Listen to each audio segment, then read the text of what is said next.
Welcome back to Shadowrun Dragonfall. We've made our escape. We're heading back to, I guess, our hideout. The Cruz Bazaar. Cruzburg, home to nearly 500,000 people, and, until very recently, Monica Schaefer. Once a melting pot of cultural diversity, it's now a chaotic mess of wealth and poverty, crime and commerce, anarchy and control. It's also home to your own little slice of Berlin, a little neighborhood that the locals call the Cruz Bazaar, a safe port in the eye of a storm. The ride back to the Cruz Bazaar is quiet. No one is in a talking mood. As the van veers past potholes and garbage piles, the glare of streetlights and neon signs plays across your window, painting the world in a kaleidoscope of garish colors. Soon, the van rounds a corner and skids to a halt in a narrow, crumbling alley. This is as far as Berlin's chaotic streets will take you. Your team wordlessly debarks the vehicle and climbs down into a disused section of the U-Bahn tunnel system, a well-kept secret, providing your team safe passage into the Cruz Bazaar. Your safe house waits on the other side.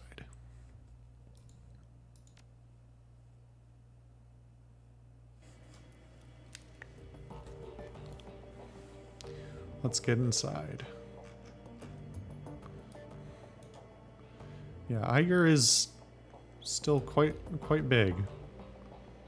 It's at least ahead above everyone else. I didn't see what that said. Damn it. I wish it would. I mean, if it's still dialogue. It's not. It's worth something. So maybe don't deliver it like that.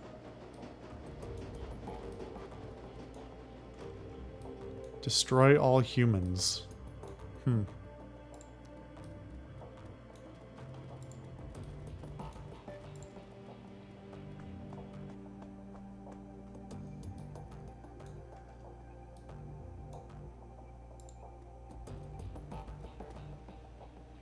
You step inside and the squalor of the disused U-Bahn tunnel gives way to the warmth of your safe house. A man waits inside, silhouetted against the dim fluorescent lighting. Something bad has happened, hasn't it? He steps forward, revealing a pale and expressionless face, light glinting off steel-rimmed glasses. Paul Amsel, your team's fixer and landlord.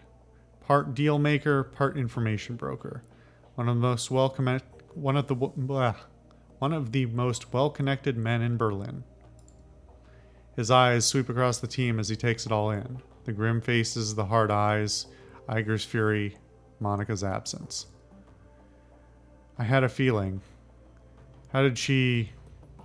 His face has gone ashen. He swallows. Takes a moment to chew on the words before spitting them out. How did it happen?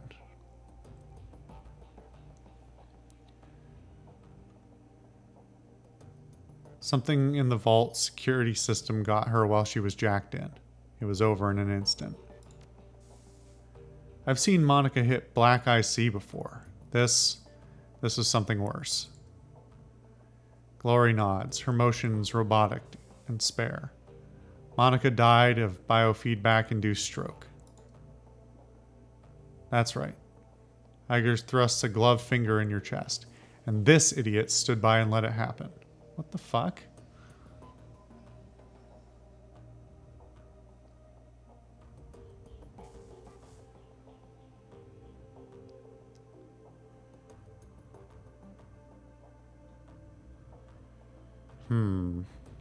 These are some interesting choices, especially since it has a, different, meta-narrative connotation that's explicitly put there.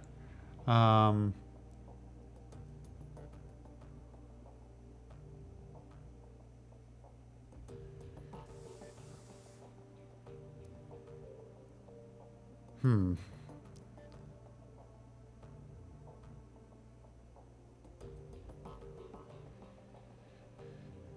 not sure.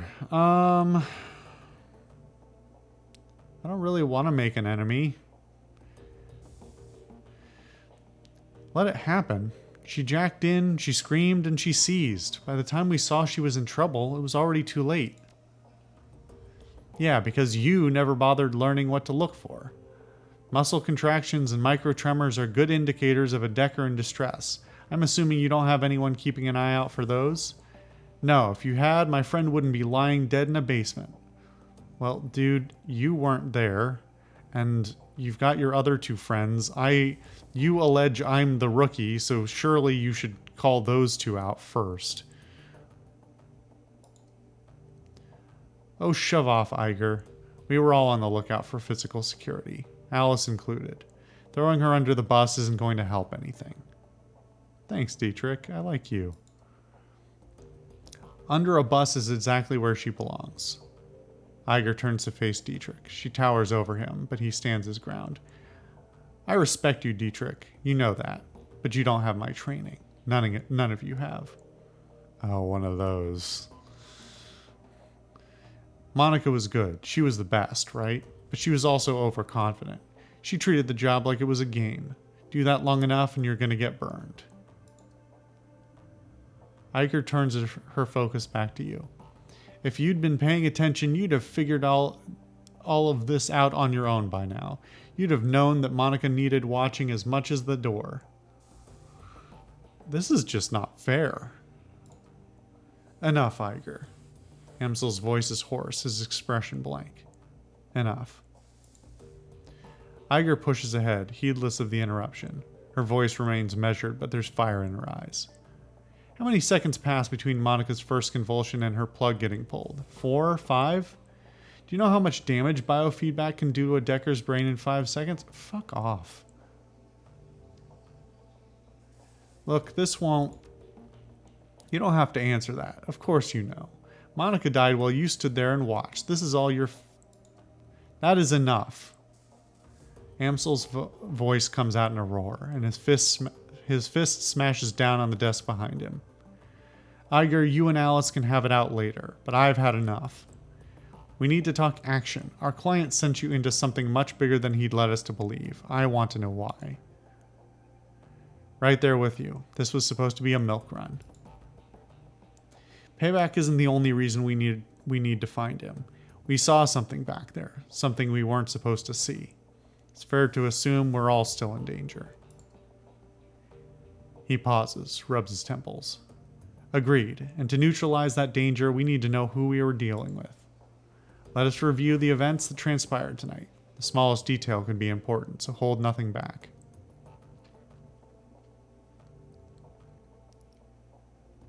Am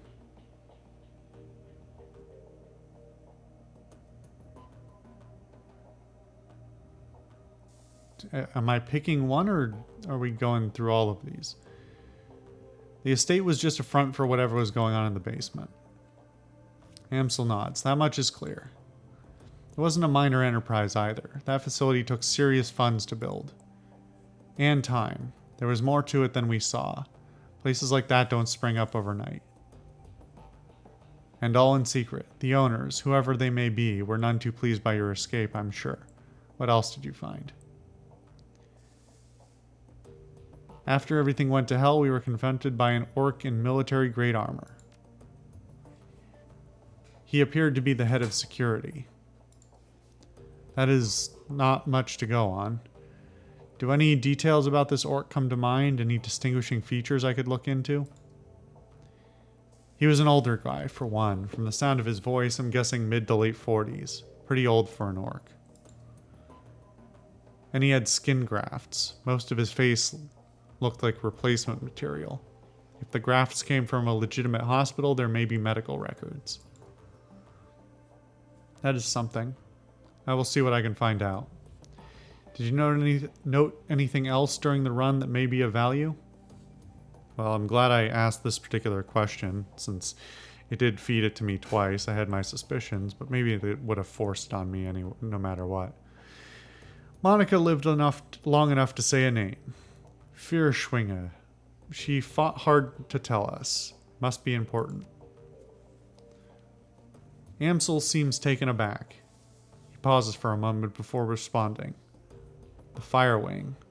This is unexpected. You'll have to forgive me. This brings back many unpleasant memories. Glory raises an eyebrow. The Firewing? The most terrible of the great dragons. There are those who would disagree, but they never experience the terror of living in her shadow. He glances at Glory. You are far too young to remember her, of course, but for Germans of my generation, the name Furschwinge is synonymous with chaos, destruction, and death. The dragons of today are subtle creatures, full of patience and guile. Furschwinge was not. After her awakening, she went on a 4-month rampage that claimed tens of thousands of lives. Amsel takes a deep breath, slowly releases it. There's a haunted look in his eyes. Those were dark days. Countless men, women, and children were slaughtered, roasted alive in their homes by a creature of legend. No hope for salvation, and no end in sight. It was a horror that you cannot begin to understand. Well, my socially awkward brain insisted on remembering the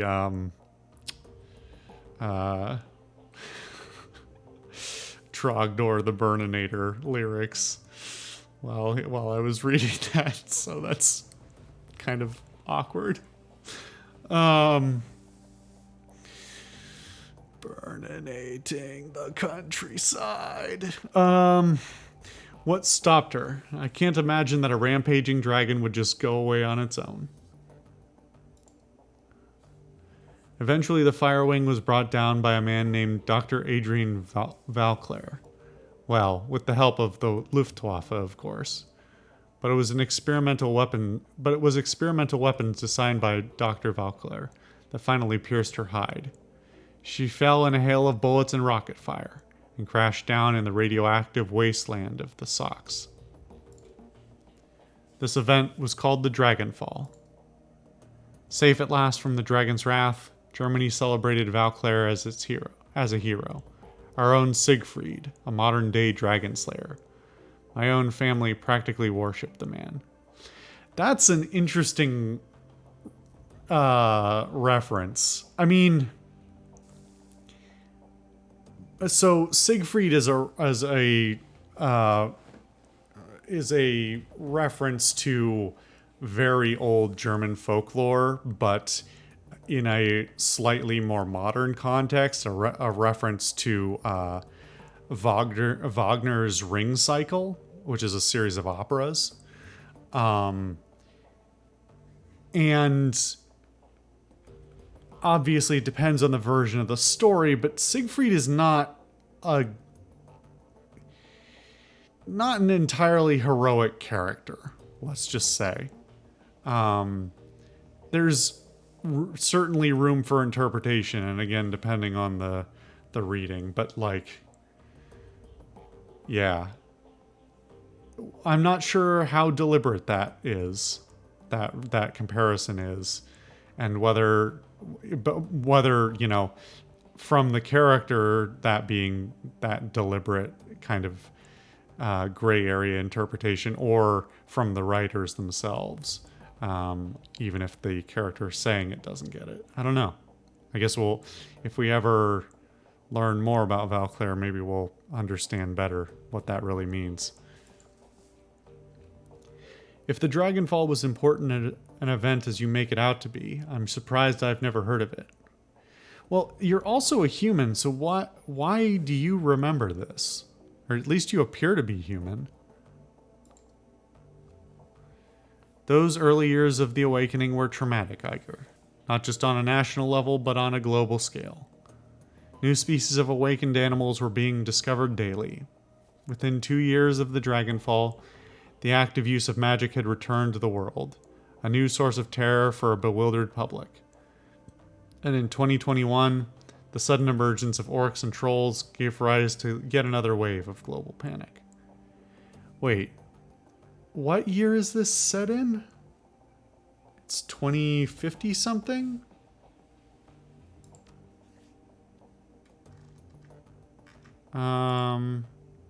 Is there somewhere here that I can... Hold on.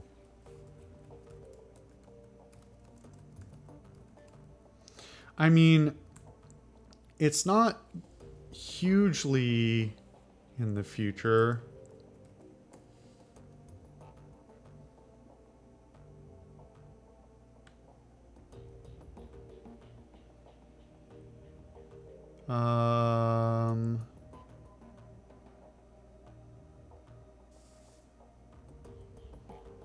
I swear I've seen it before. I thought it was like 2055 or something like that.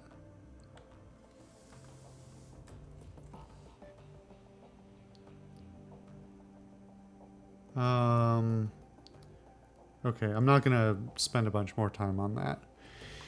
Anyway, I mean, I guess that could be old enough that an older human would remember, but members of the younger awakened races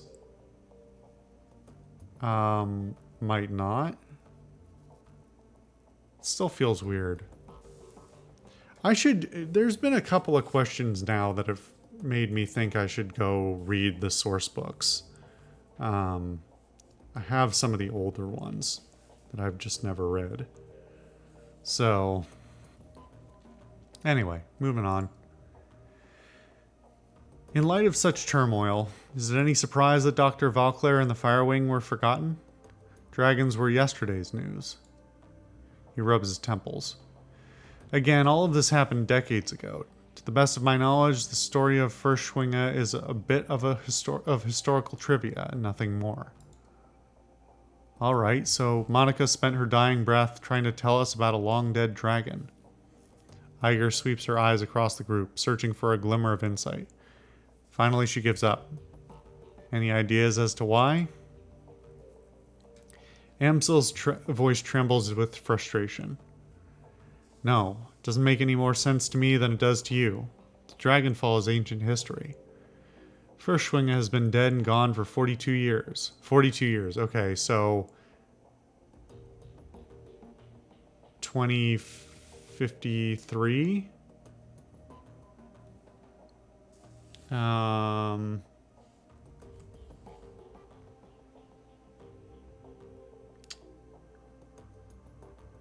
Okay, I just looked up 2053, okay.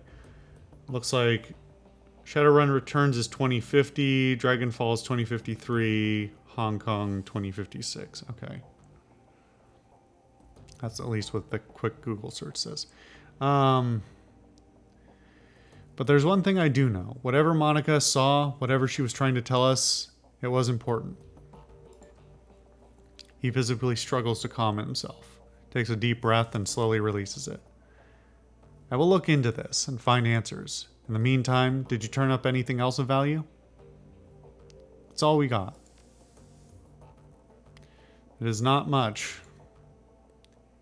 Amsel nods. His face is drawn and haggard. It is thin, I agree. A basement, a middle-aged orc with skin grafts, and a long-forgotten world event.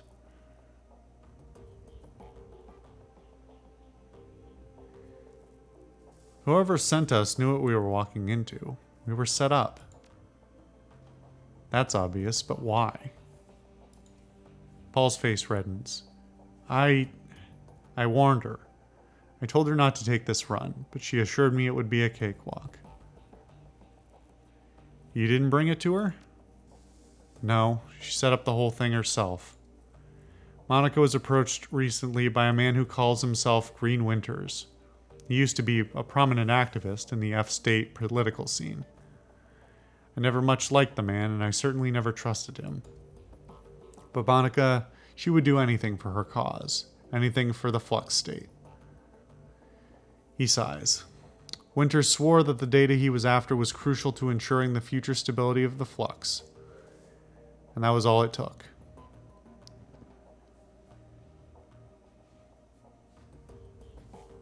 Sounds like Green Winters is our best lead, then. Yes, most definitely. It is clear that Green Winters has involved us in something much larger than he led Monica to believe. When he finds out what happened on the run, he's probably going to wrap it. We need to chase him down before that happens. How do we find this guy? There's a man here in the Bazaar, a Turk named Altug Barakgazi. He owns a little soy calf shop just down the way called Cafe Sezve. This man is also a purveyor of information. I have done business with him from time to time. And you think he would know something about Green Winters? Amsel nods. When I discovered Monica's renewed association with Green Winters, I contacted Altug. One of his people has been keeping tabs on Winters ever since. As I said, I did not trust the man.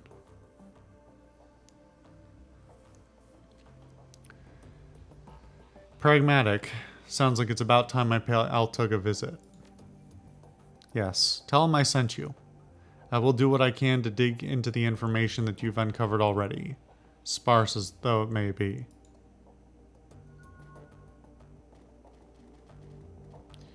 Alright, so the party's dispersing and I guess I'm on my own. Alright, well, I think we'll call that an episode.